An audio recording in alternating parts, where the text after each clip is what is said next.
खुलुमबाय Bodoland एंखं television studio आं हायनार सिगयारि दिनैनि गाहाय रादाबफोराव दङ। कक्लाबारियाव मित्रजोट दोलोआ बाइक रेलि खालामदों। कारहाना गामियाव बारग' मन्थ्रि प्रमिला रानी ब्रह्मआ शंकर बसुमतारिनि जानानै फोसावदिंदों। मोन 14 वेबसाइटआव मेट्रिक आनजादनि रिजाल्टखौ फोसावगोन। गुवाहाटी गोजौ बिजिरसालिनि राय मुसलमान फरायसालिफोरा हिजाब गानना फरायसालियाव थांनो हागोन।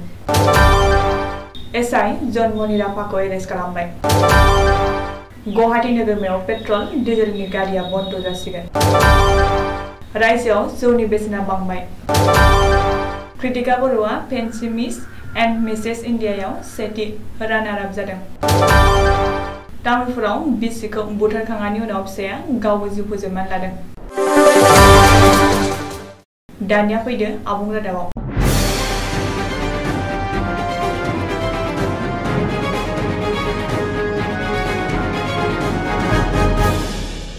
बिटिसिनि 20 नं कक्लाबारि बियाबनि उफेरा बिसायख'थिया गेजेराव सानथामल'सै। बेखौ नोजोर होना दिनै इउपिपिएल, बिजेपि आरो जेएसपि दोलोआ एबा मित्रजोटआ बाइक रेलि खालामदों। मित्रजोटनि बिजाथि मन्टु बर'नि जानानै फोसावदिंनाय बाइक रेलिखौ फिरफिला जांख्रिनानै बेखेवनानै होयो सानजा क'क्राझार बियाबनि एमएलए लरेन्स इस्लारिया।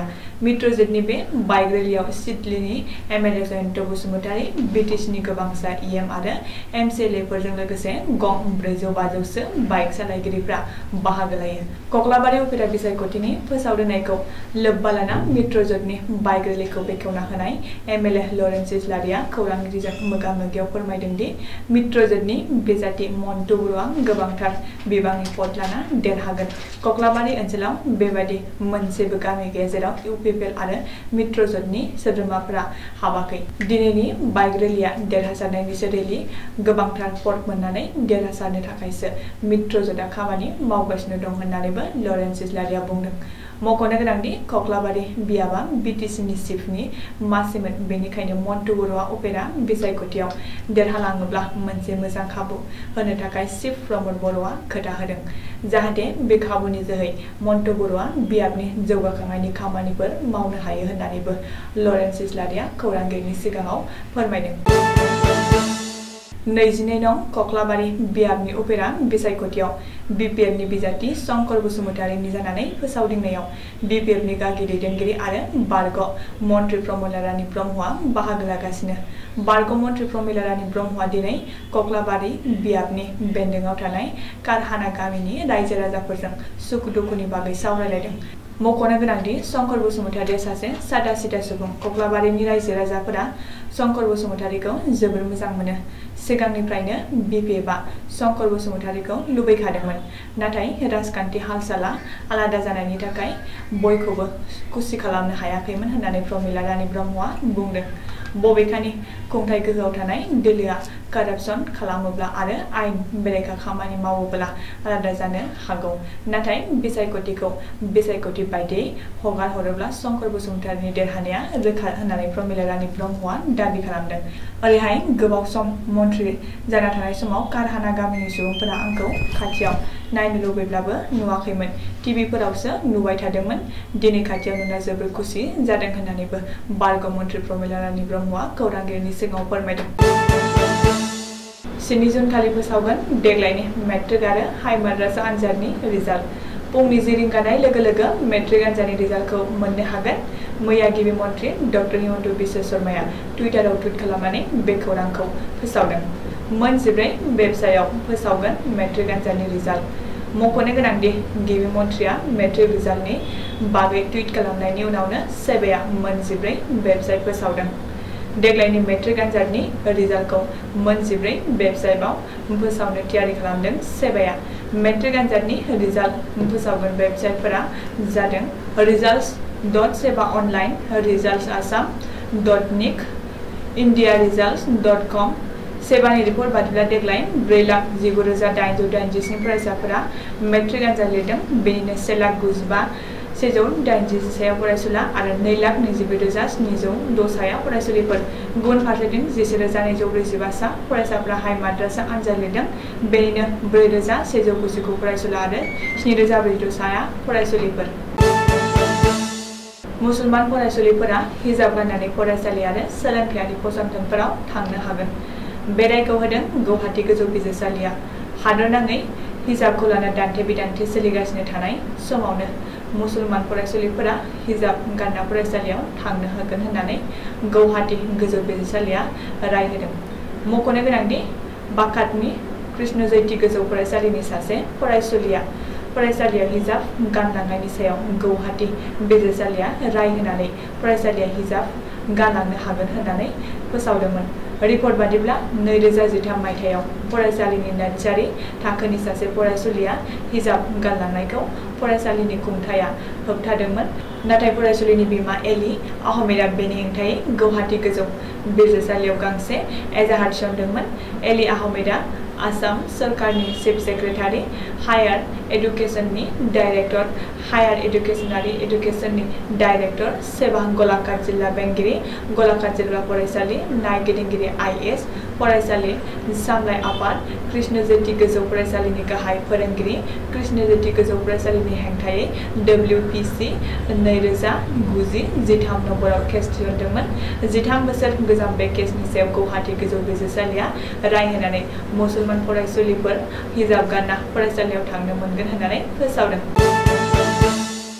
गावनि फिसाय जानो गोनां दालाल हौवाखौ हमनानै आसामजों लोगोसे भारत हादरनाङैनो सिनायथि जानाय SI जन्मनि राफाया एरेस्ट खालामजाबाय।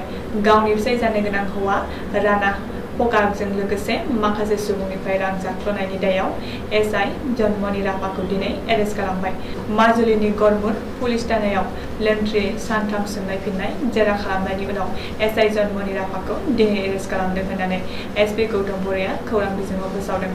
मख'नो गोनांदि गावखौनो ONGCनि गोजौ थाखोनि मावख'गिरि होनना सिनायथि होनानै खामानि होनायनि मुङाव माखासे सुबुंनिफ्राय लाख रां जानाय राणा पकाकजों लोगोसे SI जन्मनि राफाया दायाव गोग्लैफादों।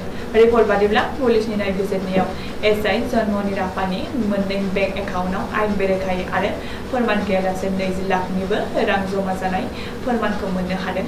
बेनि अनगायैबो राणा पकाकखौ हमनायनि उनावनो जन्मनि राफानि मोनसे अडिअ रेकर्डआव ससियेल मिडियायाव भाइरेल जादोंमोन, जेराव SI जन्मनि राफायाबो गावनि फिसाय जानो गोनां राणा पकाकजों लोगोसे रांनि लेनदेनाव लोब्बा थानाया रोखा फोरमान जादों। गुवाहाटी नोगोरमानि राजा लामायाव बन्द जासिगोन पेट्रल डिजेलनि गारि। रायजो सोरखारनि हान्थामेला बिफाना गुवाहाटी नोगोरमायाव पेट्रल डिजेलनि गारिखौ बन्द खालामसिगोन। बेनि सोलाय गुवाहाटी नोगोरमानि राजा लामायाव खारसिगोन मोब्लिबारि गारि। कक्लाबारियाव अपेरा बिसायख'थिनि फोसावदिंनायाव दिनै बे बाथ्राखौ फोरमायदों आसामनि हान्थामेला बिफाननि मन्त्रि चन्द्रमोहन पाटवारिया। मिथिनो हानाय बादिब्ला मन्त्रि चन्द्रमोहन पाटवारिया दिनै मित्रजोट एबा UPPLनि बिजाथि मन्टु बर'नि जानानै अपेरा बिसायख'थिनि फोसावदिंनायाव बाहागो लाफैयो। BTSनि 22 नं कक्लाबारि बियाबनि अपेरा बिसायख'थिनि मित्रजोटनि बिजाथि मन्टु बर'नि बिसायख'थि फोसावदिंनायाव बाहागो लानाय मन्त्रि पाटवारिया बांनाय बादिब्ला बे समाव गुवाहाटी नोगोरमायाव गंनैजि मोब्लिबारि बास सोलिगासिनो दङ। थाबैनो आरोबाव गंनैजौ मोब्लिबारि बास लाबोनाय जाबावगोन। बे मोब्लिबारि बासफोरा सफैजोबब्लानो गुवाहाटी नोगोरमायाव पेट्रल डिजेलनि गारिखौ बन्द खालामगोन। आबहावा गुबुंनायखौ होबथानो थाखाय गासैबो गावबा गावनि गारिखौ CHG एबा मोब्लिबारि खालामना लानांगोन। बिदिनो आसाम नाङै गासैबो गारिफोरखौ मोब्लिबजों सोलिनाय खालामगोन होननानैबो हान्थामेला मन्त्रि चन्द्रमोहन पाटवारिया बिसायख'थि फोसावदिंनायाव बुंदों। रायजोआव जौ लोंग्रा सुबुंफोरनि थाखाय गाज्रि खौरां, थाबैनो लोंग्रा जौनि बेसेना बांबाय। मख'जाथावदि रायजोआव लोंग्रा जौनि बेसेनखौ 65% बारायना होबाय।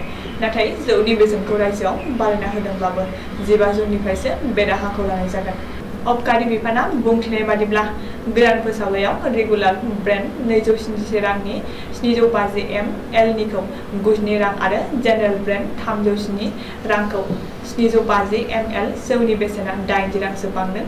बेनि अनगायैबो एलिगेन्स ब्रेन्ड 401 रांसिम आरो 601 रांनिखौ 750 ml जौनि बथलनि बेसेनखौ 142 रांसिम बारायदों आरो क्लासिक प्रेमियाम ब्रेन्ड जौनि बेसेनखौ 350 रां जाहैनो हागोन होननानै बुंथिदों।